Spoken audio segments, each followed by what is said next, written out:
Good evening students. स्वागत है आपका अपने YouTube channel the way of chemistry पर। आज हम लोग चर्चा करेंगे पी ब्लॉक एलिमेंट्स एक बहुत ही इम्पोर्टेंट टॉपिक, जिसमें कोई कंपाउंड दिया जाए वह ऑक्सीकारक है या फिर अवकारक है या फिर दोनों की तरह व्यवहार करता है, यह हम लोग कैसे पहचानेंगे। इसके लिए हम लोग सबसे पहले क्या करते हैं कि दिए गए जो भी कंपाउंड हैं उनमें मौजूद सारे एलिमेंट के ऑक्सीडेशन नंबर को अरेंज करते हैं। यदि सेंट्रल एटम यानी केंद्रीय परमाणु का ऑक्सीकरण संख्या का मान अधिकतम है तो ऑक्सीकारक की तरह कार्य करता है। यदि वह न्यूनतम है तो अवकारक की तरह कार्य करता है, और यदि अधिकतम और न्यूनतम दोनों के बीच है तो वह दोनों की तरह कार्य करता है। फिर प्रश्न यह उठता है कि हम लोग कैसे जानेंगे कि अधिकतम मान कौन है, न्यूनतम मान कौन है।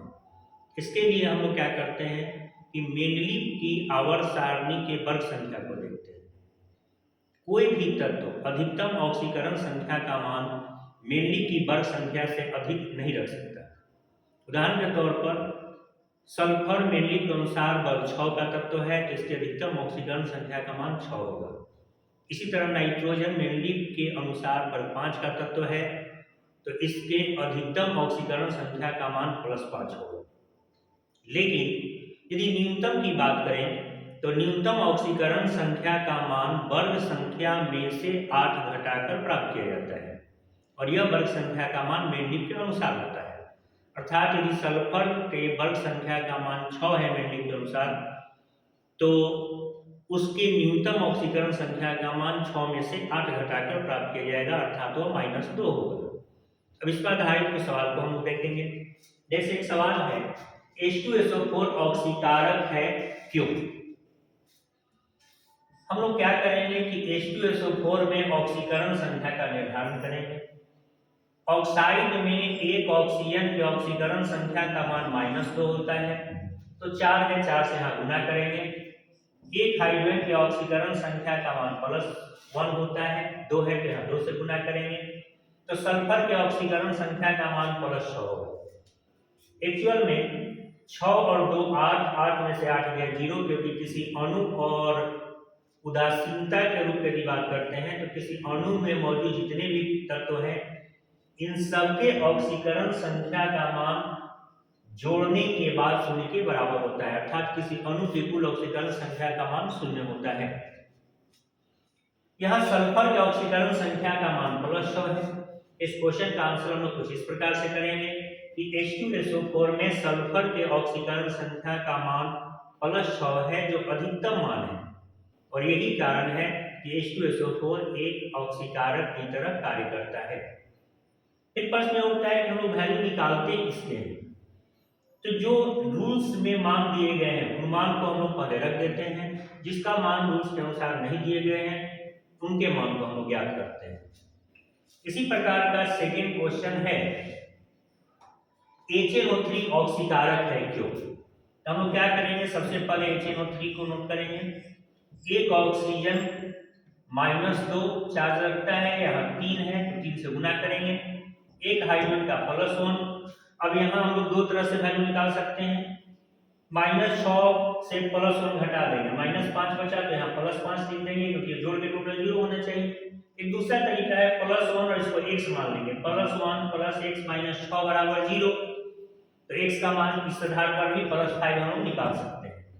अब चूंकि नाइट्रोजन वर्ग 5 का तत्व है तो अधिकतम 5 होता ही है, और यहाँ भी अधिकतम वैल्यू को यह धारण करता है, और यही कारण है कि HNO3 जो है वह ऑक्सीकारक की तरह कार्य करता है।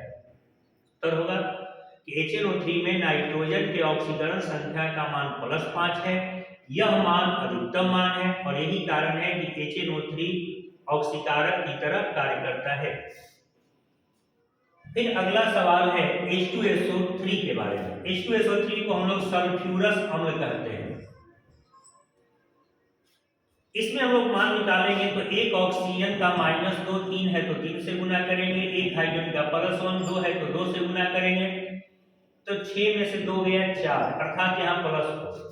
टोटल जोड़ के 0 होना चाहिए, तो 2 4 6 +6 -6 में 0। या फिर हम +2 इसको x मान लेंगे, -6 बराबर 0, x का मान +4 निकलेगा।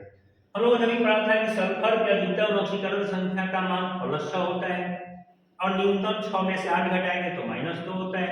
यहाँ वैल्यू आया सल्फर का +4, जो न्यूनतम और अधिकतम मान के बीच है, और यही कारण है कि यह ऑक्सीकारक और अवकारक दोनों की तरह कार्य करता है। अर्थात इसका आंसर हम लोग कुछ इस प्रकार से करेंगे कि H2SO3 में सल्फर के ऑक्सीकरण संख्या का मान +4 होता है, जो अधिकतम और न्यूनतम के बीच है, और यही कारण है कि SO3 ऑक्सीकारक और H2SO3 यही कारण है कि H2SO3 अर्थात सल्फ्यूरस अम्ल ऑक्सीकारक और अवकारक दोनों की तरह कार्य करता है। इसी तरह के एक सवाल है SO2 के बारे में। SO2 ऑक्सीकारक एवं अवकारक दोनों है क्यों?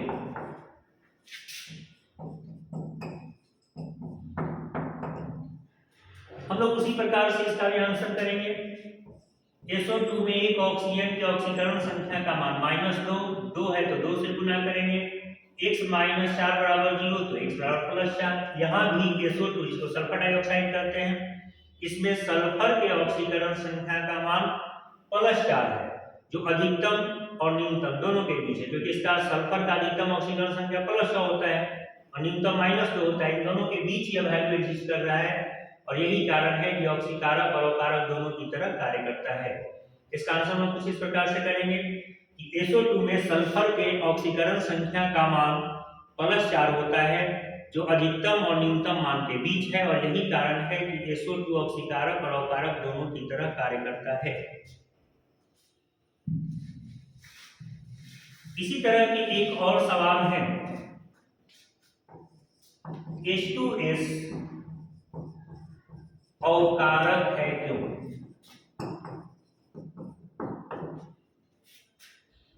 हम लोग इसके आंसर को लिखने के लिए सबसे पहले H2S को नोट करेंगे। एक हाइड्रोजन +1 तो 2 है तो +1 गुने 2, +1 × 2, तो अब यहाँ सल्फर हो गया -2, तो +2 और -2 टोटल जो 0 होता है, तो +2 + x बराबर 0 तो x बराबर -2। इस प्रकार से भी वैल्यू हम निकाल सकते हैं। लेकिन यहाँ जो मान आया सल्फर के ऑक्सीकरण संख्या का वो -2 है, और हम लोग पढ़ चुके हैं कि सल्फर के न्यूनतम ऑक्सीकरण संख्या का मान -2 होता है।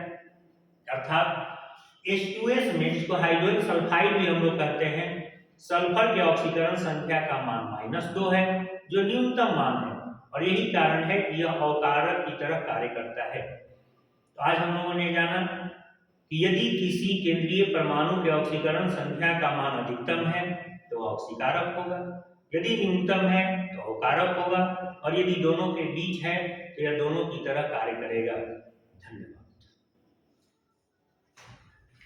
धन्यवाद।